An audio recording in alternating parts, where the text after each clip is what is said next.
Hello, Connecticut, and welcome to the Paid Leave Podcast.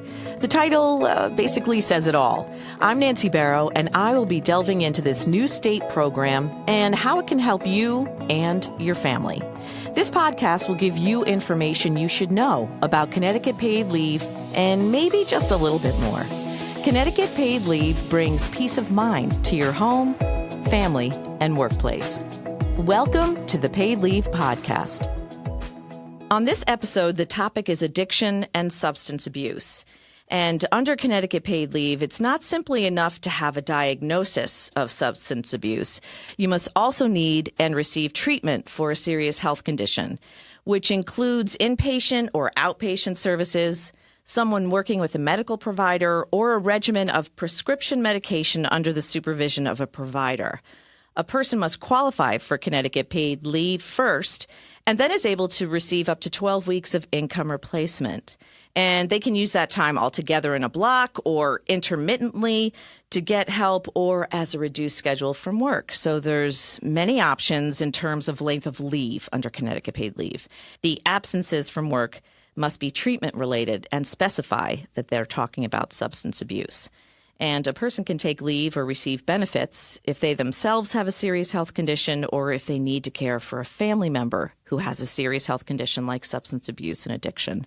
And joining me today about this very complex issue is someone with a lot of clinical experience. Teo Anderson Diaz is joining me from the Wheeler Clinic, and welcome to the podcast. Well, thank you for having us. Yes, it's so nice to have you here with me.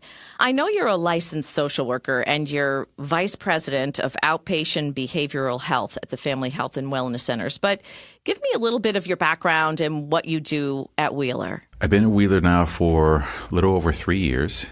And I oversee the outpatient behavioral health services at all 5 of our family health and wellness centers that are also known as a fairly qualified health centers. Well, it could be very rewarding when you see people getting back on their feet and back into their lives.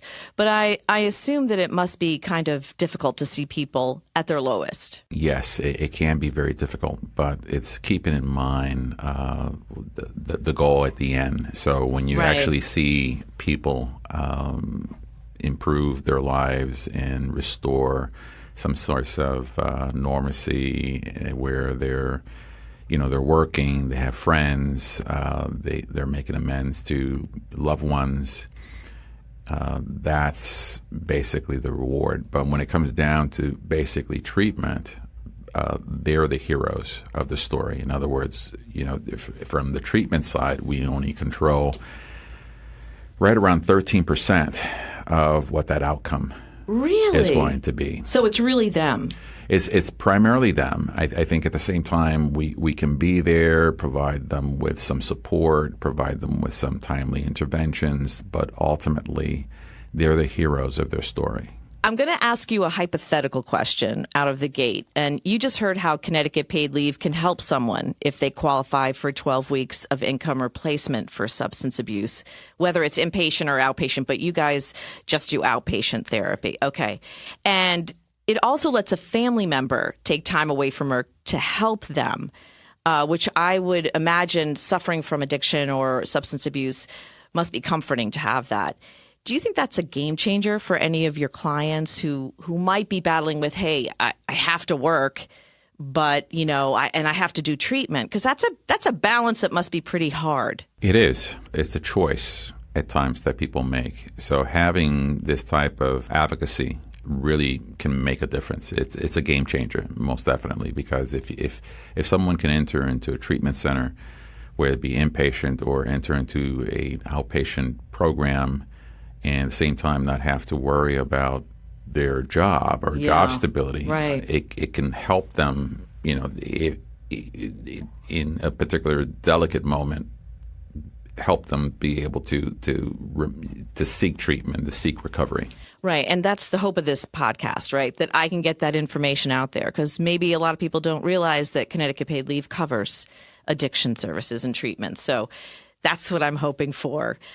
How come some people can have alcohol or try illicit drugs or prescription drugs and never get addicted, and some people do? Well, that's been the question. That's been the topic of research for the last, I would say, 40, 50 some years. There are various predispositions, not just in terms of society, in terms of actual exposure, but at the same time, history of trauma, predisposition, whether or not there's been addiction within the generations of families. So there's so many different factors. One particular factor doesn't necessarily determine the course, but what we do see is once people become involved in the certain types of behaviors, that where you can begin to see the downfall and the deterioration of relationships, deterioration of self-care, and lack of basically of being able to take care of themselves, because ultimately the substance begins to take a life of its own and begins to basically become the center of that person's life. Yeah. Does it cross every boundary in socioeconomics, like wealthy and race and gender and ethnicity? Is it pretty even across the board? It's pretty even, definitely across the board in terms of its impact. Now, there are definitely different sociological responses, that in terms of what happens. I mean, right now we're in the midst of an opioid epidemic, and I remember now there happens to be a certain type of empathy that is taking place. But I'm also old enough to remember the crack epidemic. Yeah, right? And what happened then, and then how societal views were at that particular time, and how legislation went in terms of incarceration, whatnot, and how that began to really increase the prison populations within the United States. So there are different responses, not on a physiological component, on a familial component. Yes, they're very similar across the board. At what time do you bring the family in when someone is in for substance abuse treatment? One of the things that you want to find out is when we talk about family, family can take on many shapes, many forms. Sure. Right? I mean, because family can be your best friend. Your best friend. Your neighbor. It could be your neighbor. It could be your uncle, your godparent. It could be a neighbor. It could be a teacher. So it's really finding out from the particular client or patient, whatever they're called within your agency, right? That who's special within their life, who would they like to be able to include? Because really, recovery is a team sport. It's really important to have the family, because I think it's having that type of connection really, again, that plays into that 87% of the success story, because that's... I can't believe you're only 13%. We're only 13%. We're only 13%. And a large of it has to do with the relationship that that particular clinician has with the client, which is important. Another part is, having, what some people may call hope, but it's also what others, social scientists call the placebo effect. Mm-hmm.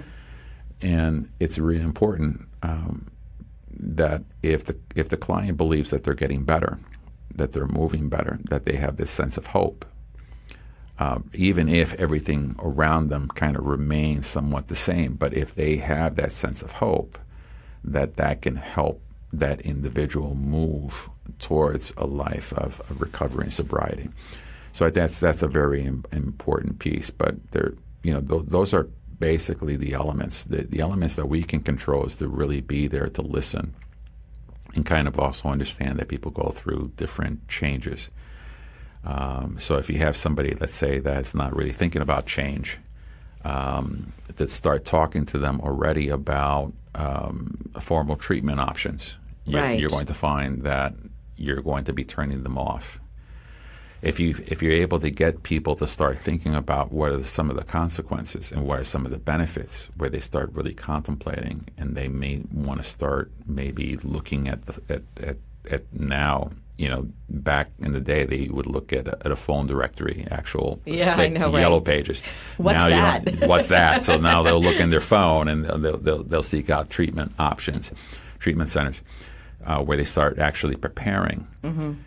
So it's really getting people to a point where you can begin to offer them the type of options that they have, kind of understanding in where, what stage of readiness are they're in. So if they're at that stage of readiness, they have that mindset. Yeah. And sometimes, there are pain points that bring people to treatment. So a pain point could be losing a job. Oh, yeah. Okay. Could losing a spouse. So, staying within the theme, of, geez, I'm doing these things right now, but if I continue, I can possibly lose my job. If I lose my job, I can possibly lose my apartment, and I really don't want my family. Yeah. I don't want to do that. So those type of pain points at times can really motivate people towards seeking help. So again, this type of policy of helping people, being able to seek help while at the same time be able to remain employed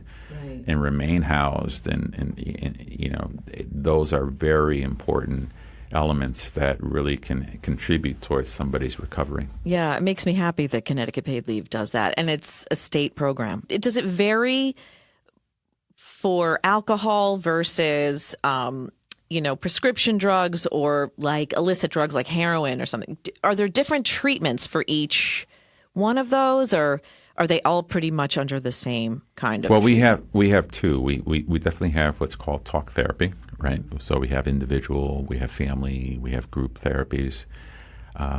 We also have medication-assisted treatment.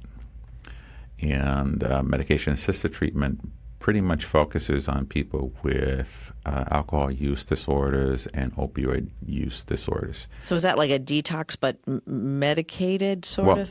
Well, not technically a detox. Okay. To be technically a detox, you have to be inpatient. Okay. But what it does is that it provides people with medication that would allow them to safely taper off, and at the same time live, really, to be able to engage within the community.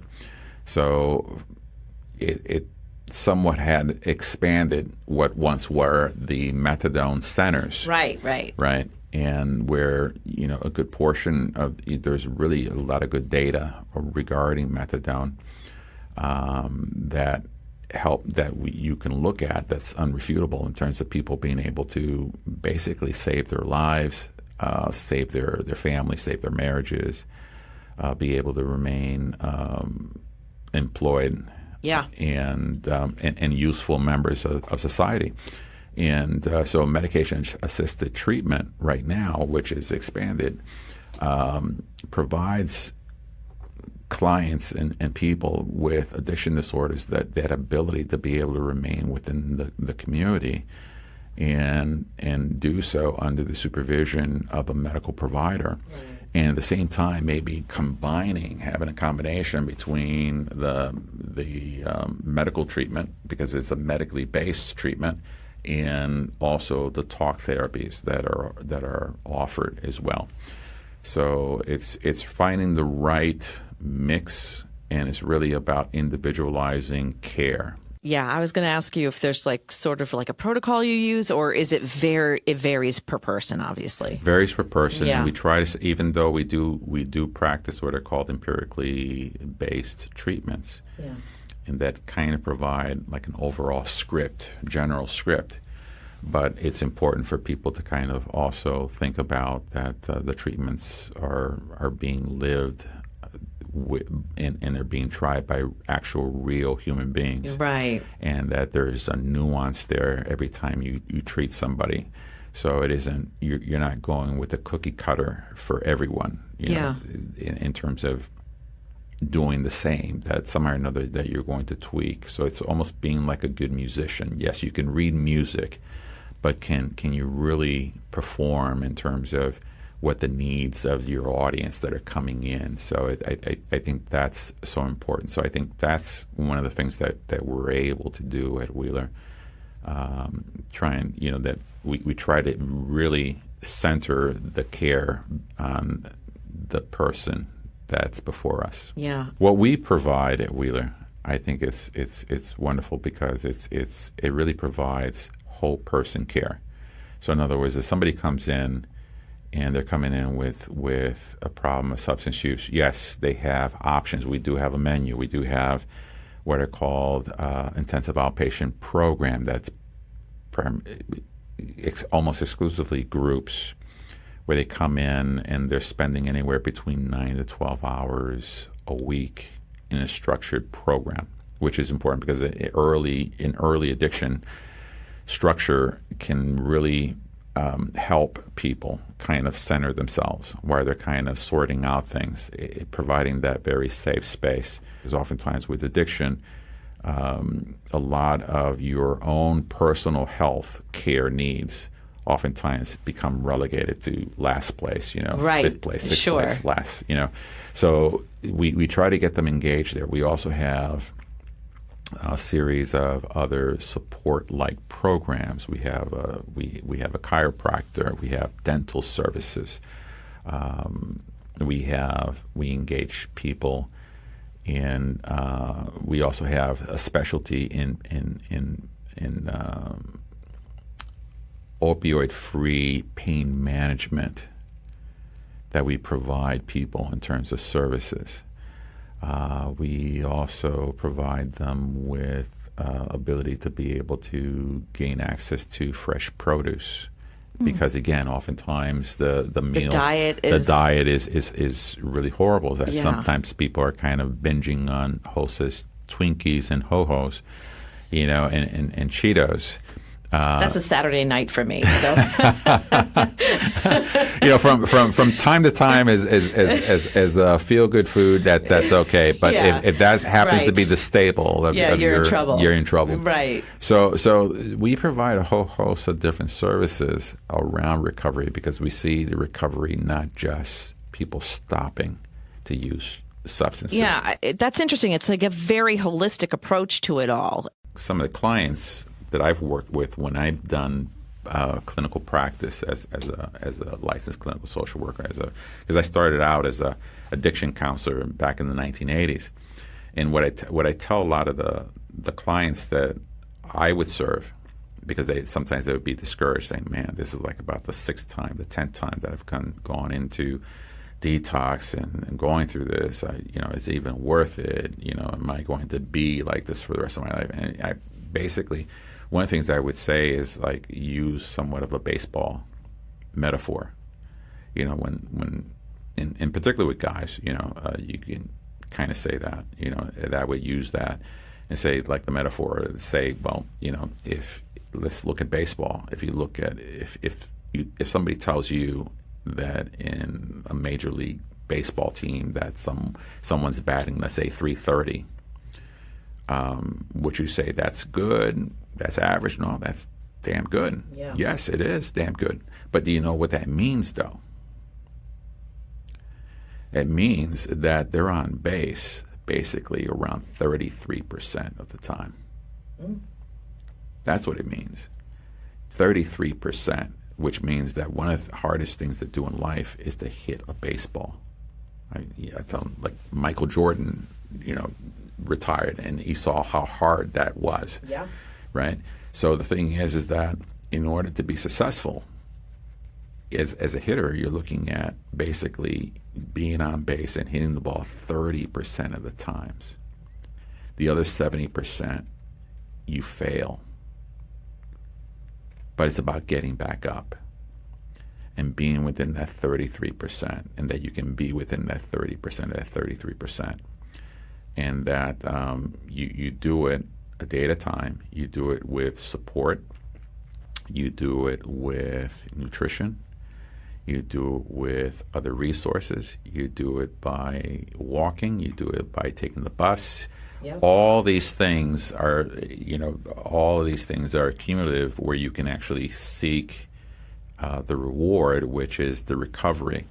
And sometimes when people say, "Well, thank you for all the support," I said, "Look, you are the hero. You are the hero. All we are is at times, again, using somewhat of a Batman metaphor, we're the Alfreds. We're the Alfred of the story. We're here to serve. We provide access to care. But without Alfred, you're not gonna. Right. You're not. But 80% of the battles you're taking. Because you want to get better. Because you have to get to that mindset of you want to get better. Right. So we become that sounding board, but they do that and just say, kudos to you. Yeah. Because it just shows that at times, life is hard. It is. Life is hard, and ultimately is about us kind of coming to grips to those realities and doing the best that we can, and knowing that times we can fall, but that we can get back up. What are some of the warning signs that people should look for, friends and family, as far as it is for substance abuse? What are some of the patterns that they should look for? Financial difficulty. Definitely financial difficulty if things start disappearing. Physical deterioration in terms of people's presentation, right? So those are some of the things. Inconsistency in terms of what people say, in terms of lies and different explanations of things. Just the inconsistencies that take place, and so it's somewhat what we would call like an eye test. Mm-hmm. You don't have to be an expert in psychology or therapy, that if somehow or another something doesn't seem quite right with that individual in terms of their behavior, in terms of them being a little bit more erratic, mm-hmm. or maybe more lethargic, that something is going on. So it's that having that type of intuition, and then at times being able to kind of say, hey, Teo, I'm noticing, you're looking pretty scruffy, and yesterday you were talking, and I could hardly understand a word that you were saying, and your eyes were kind of glazed. Yeah. And I kind of saw you sweating in a way. Is there something going on, something you'd like to share with us in terms of something that you're going through right now? And allowing the individual to kind of deal with that, to be able to say, hey, this is what we're noticing. Mm-hmm, mm-hmm. And, we've known you long enough or well enough to know that isn't the Teo that we know. So something's going on. How about any advice for someone who's listening right now to this podcast and maybe struggling themselves and maybe questioning whether I have a serious problem or maybe I'm even an addict?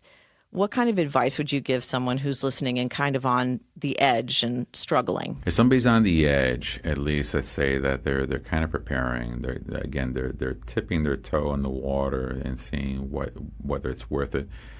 To what do you have to lose? Come to any center. You can definitely come to ours. You're more than welcome to walk in through our open access.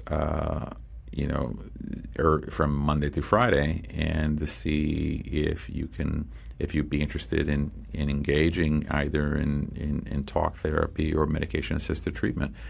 Again, medication-assisted treatment is wonderful. It's a way for you to kind of be able to keep yourself within the community in a very safe space and kind of avoid having to go through any type of withdrawal at any given time. While you kind of sort your affairs. So it's to kind of look at what is it that you would like to be able to gain. Because again, if somebody's not thinking about it and they're thinking that there's really not a problem, I don't think it's going to work. But if you believe that there's a problem and you believe that there's more for you to gain, and there's a lot of things that you can lose, but there's more for you to gain, then Wheeler can be a wonderful option for you. And the thing is that we can provide you not just with the substance abuse treatment, but also with the medical treatment and all the other aspects that really matter. It isn't, the goal of our treatment isn't so much for you to stop using. That's a result. What we're really seeking is for people to have fulfilled lives. Teo Anderson Diaz from Wheeler Clinic, thank you so much for joining me on this podcast. This was also very fascinating. Thank you so much. And if anybody wants to get in touch with them, is there a phone number, or can they go to their website, or is there one of your clinics that they can just walk into? We have clinics in Hartford, New Britain, Bristol, Plainville, and Waterbury. Our general line is 888-793-3500. So someone can call if they need help. They can call if they need help, or in terms of just, you can just walk in. And that's really the best way to do it. That's the best way to do it. Well, thank you again for joining me on this podcast. Well, thank you. To find out more about how Connecticut Paid Leave can help you or to apply for benefits, please go to ctpaidleave.org. This has been another edition of the Paid Leave Podcast. Please like and subscribe so you'll be notified about new podcasts that become available. Connecticut Paid Leave is a public act with a personal purpose. I'm Nancy Barrow, and thanks for listening.